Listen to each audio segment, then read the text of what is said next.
जय श्री राधे कृष्णा साथियों। अब तक हमने 4 अध्यायों को जाना।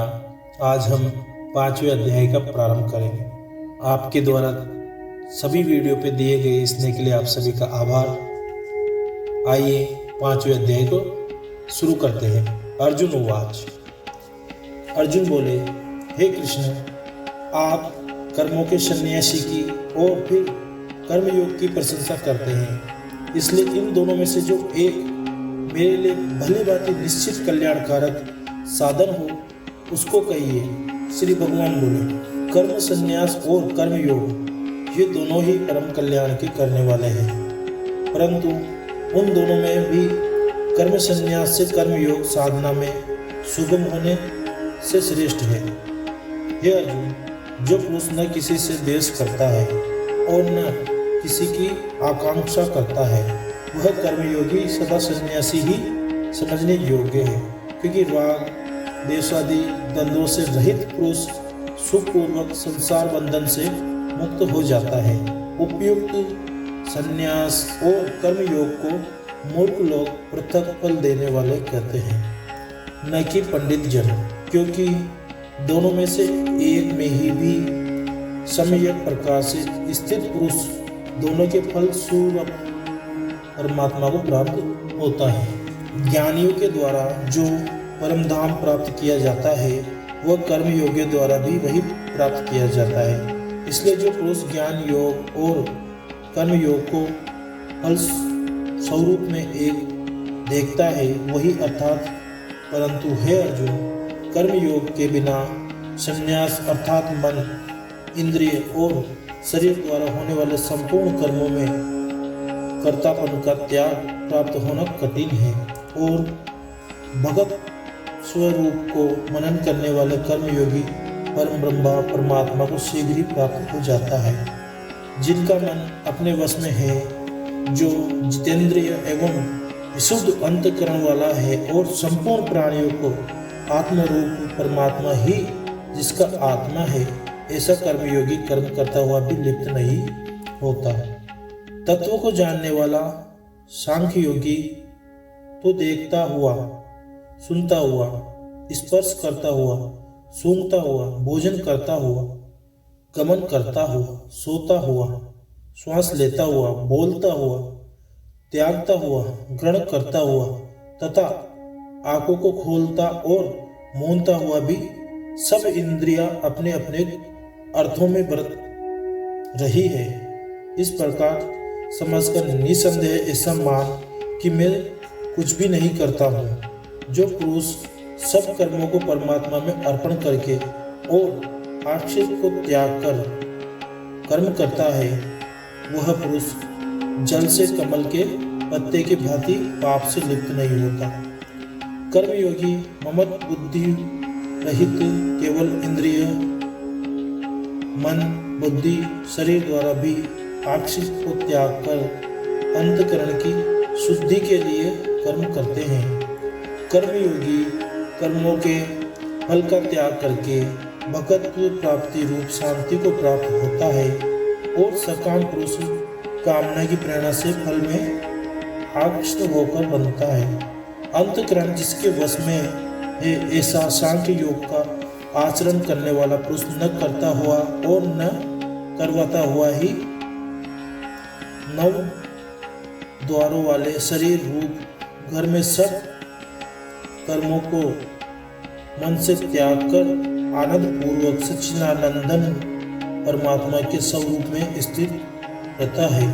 परमेश्वर मनुष्य के न तो कर्तापन की, न कर्मों की और न कर्मफल के संयोग की ही रचना करते हैं, किंतु स्वभाव ही बरत रहा है। सर्वव्यापी परमेश्वर भी न किसी के पाप कर्म को और न किसी के शुभ कर्म को ही ग्रहण करता है, किंतु अज्ञान के द्वारा ज्ञान ढका हुआ है, उसी से सब अज्ञानी मनुष्य मोहित हो रहे हैं।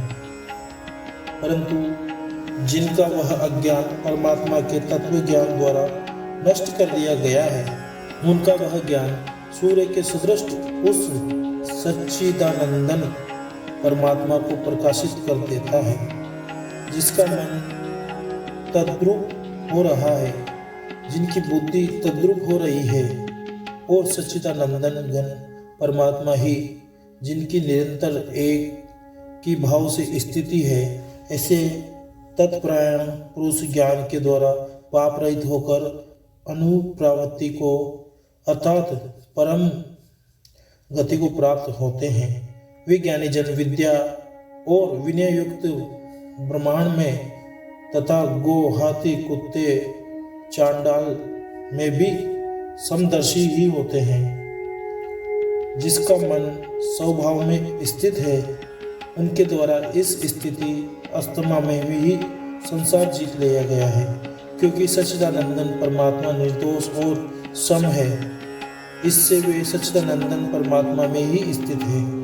जो पुरुष प्रिय को प्राप्त होकर हर्षित नहीं हो और अप्रिय को प्राप्त होकर उद्विग्न न हो, वह स्थिर बुद्धि संयस रहित ब्रह्मवेत्ता पुरुष सच्चिदानंदन ब्रह्मा परमात्मा में एक ही भाव से नित्य स्थित है।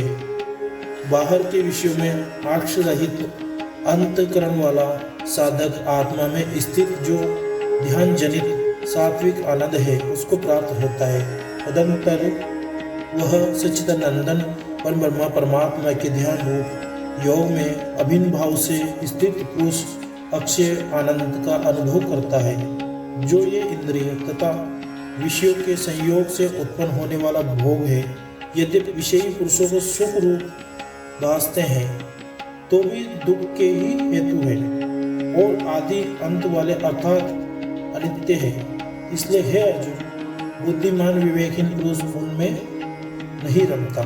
जो साधक इस मनुष्य शरीर में शरीर का नाश होने से पहले ही काम क्रोध से उत्पन्न होने वाले वेग को सहन करने में समर्थ हो जाता है, वही पुरुष योगी है और वही सुखी है। जो पुरुष अंतरात्मा में ही सुख वाला है, आत्मा में ही रमण करने वाला है तथा जो आत्मा में ही ज्ञान वाला है, वह सच्चिदानंदन ब्रह्मा परमात्मा के साथ एक ही भाव को प्राप्त शांत योगी शांत ब्रह्म को प्राप्त होता है।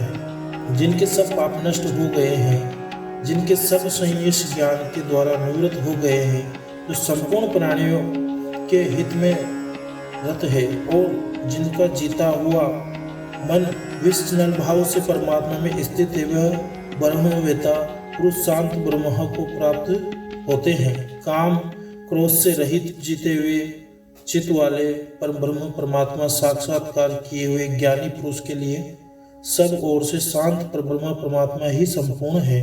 बाहर के विषय भोगों को न चिंतन करता हुआ बाहर ही निकालकर और नेत्रों की दृष्टि को मुकुटी के बीच में स्थित करके तथा नासिका में विचरण वाले प्राण और अपान वायु को सम करके जिसकी इंद्रिय मन और बुद्धि जीती हुई है, ऐसा जो मोक्ष प्रायण मुनि इच्छा भय और क्रोध से रहित हो गया है, वह सदा मुक्ति ही है। मेरा भक्त मुझको सब यज्ञ और तपों को भोगने वाला संपूर्ण लोगों के ईश्वरों को भी ईश्वर तथा संपूर्ण भूत प्राणियों को सहज अर्थात स्वार्थ रहित दयालु और प्रेमी ऐसा तत्व से जानकर शांति को प्राप्त होता है। और यहाँ 5वें अध्याय समाप्त होता है। धन्यवाद। मिलते हैं अगले अध्याय में। और इस वीडियो को लाइक करें, एक प्यारा सा कमेंट करें और वीडियो को अपने मिलने वालों तक शेयर करें, ताकि वो भी श्रीमद् भगवत गीता के अध्यायों का लाभ प्राप्त कर सके। चैनल को सब्सक्राइब करें, बेल आइकन को क्लिक कर लें, ताकि आने वाले समय